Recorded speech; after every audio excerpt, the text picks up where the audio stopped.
In 2024, we posted 11 videos in our Disc is in the Details series, and throughout those videos, we got hands-on experience in the studio and on the course with some amazing discs. But which ones really stood out? We'll see, because the disc is in the details. Hey everyone, it's Greg from Six Sided Discs, and we're recapping our top 6 discs, comparisons, and moments from each of our 4 series over the next few weeks. But if you haven't seen some of those videos, this is your warning because there are spoilers galore in the rest of this video. So check the links in the video description to watch the full comparisons, analysis, and more from each of these discs.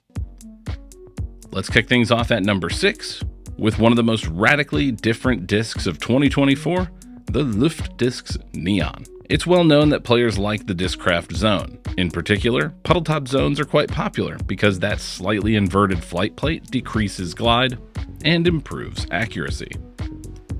And if you take that idea 10 steps further, you get the Luft Discs Neon. Rather than puddle top, Luft describes the Neon as a reverse dome, which I would say is an appropriate description. But how does it fly? Well, it's complicated. The Neon has a steep learning curve. The reverse dome invades some of the space you'd expect to have for your grip under the rim. And as a result, I found I often release it on much more hyzer angle than I'm intending to. But once you get the hang of it, it can work really good on forehands and backhands. By far, the most unique characteristic it has is on big and hyzer angles. While it is overstable, it doesn't fight out like a zone would. Instead, it slows itself down so fast it can no longer fly, and simply drops out of the air. The Luft Discs Neon is truly one of a kind. From one very unique disc to a whole video full of them, it's our 16 discs in 16 minutes video. This idea started at the LWS Open at Idlewild this year. With so many vendors in one place, it was the perfect time for me to run around and look at discs I had never seen in person. And the more obscure brands and discs that I found, the more I wanted to make videos about them.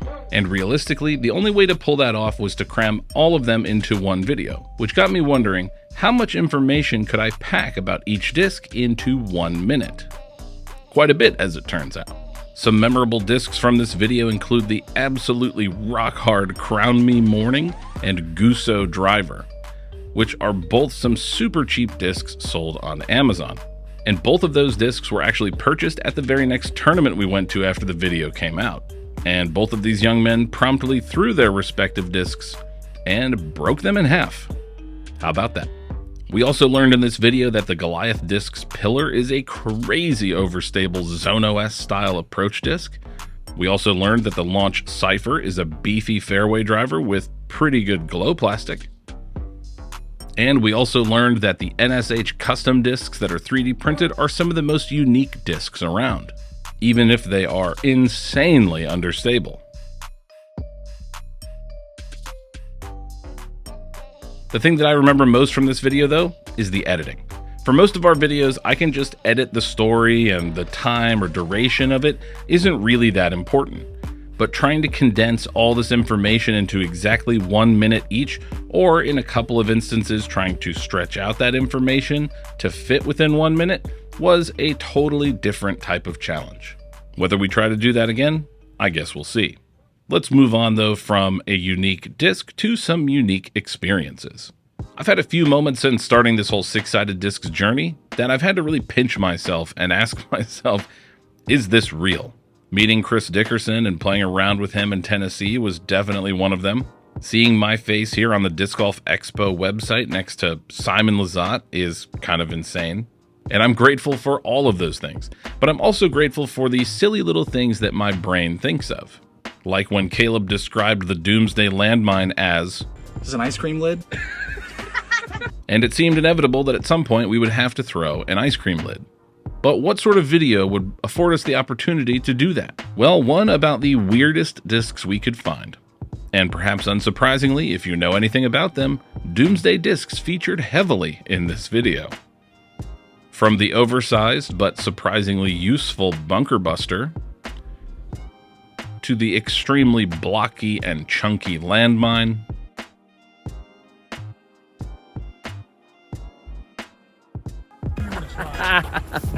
Depth Charge and Proximity Mine, to the literally illegal weapon of maximum distance. The WMD for short is a 16-speed, super understable, super heavy disc that was designed for fun, distance, and nothing else. But perhaps the weirdest disc from that video, also from Doomsday, was the Apocalypse. A 13-speed, flat, sticky, tilt-like driver. It was so hard to throw that it basically threw us.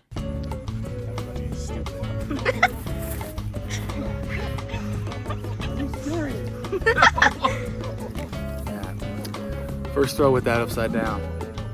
Ouch.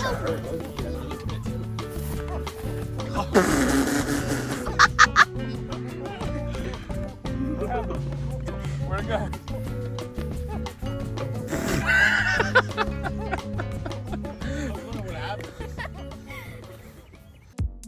On now to number 3, and one of the things that our Disc in the Detail series taught me most this year is that you all want to see discs that can work for you.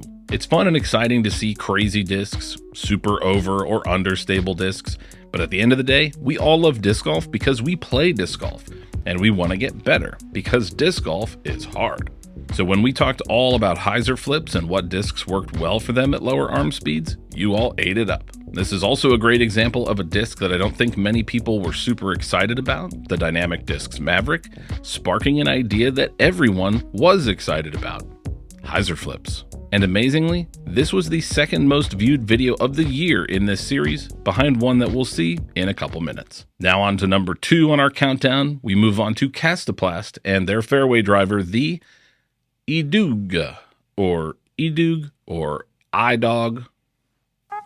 whatever. Swedish pronunciation, or lack thereof, is becoming a bit of a theme on our channel, partially because more than 5% of our viewers come from Sweden, but also because we really like Kastaplast and their discs. The Idog is one of the latest releases from Kastaplast and filled a critical slot in their lineup, a T-Bird style fairway driver. I picked up this specific Idog while I was on vacation in Arizona, and it immediately found a spot in my bag as my backhand fairway placement disc, alongside the Discmania FD1 that I use for forehands.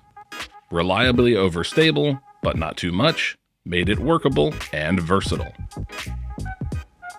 But one of the other things that we learned in that video is that Kastaplast has changed.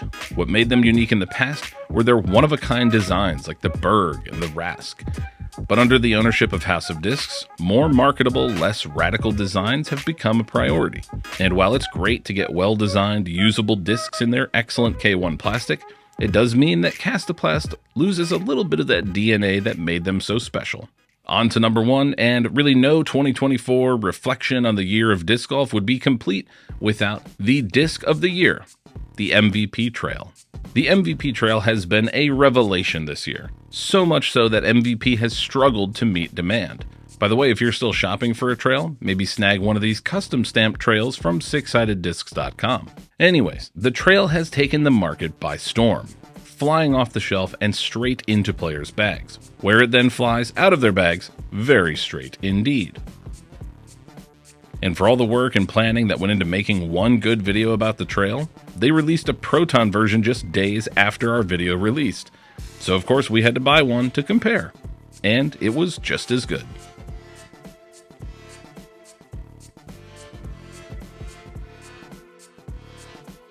Our Disc is in the Detail series is all about digging deeper and exploring discs in unique and different ways, which is why the videos in this series are so different from one to the next. What do you all think of this series, and what do you want to see from it in 2025? Leave a comment down below. Making these videos as part of my full-time job is a dream come true, and would not be possible without all of you watching, so thank you so much for your support. To pay you back for everything you've given us here at Six Sided Discs, we'll continue to produce the best disc golf content we can. For Six Sided Discs, I'm Greg. Thank you very much for 2024. We'll see you in 2025. If you like this content and want to see more, please consider liking the video, subscribing to our channel, or supporting us on Patreon. Your support makes this content possible.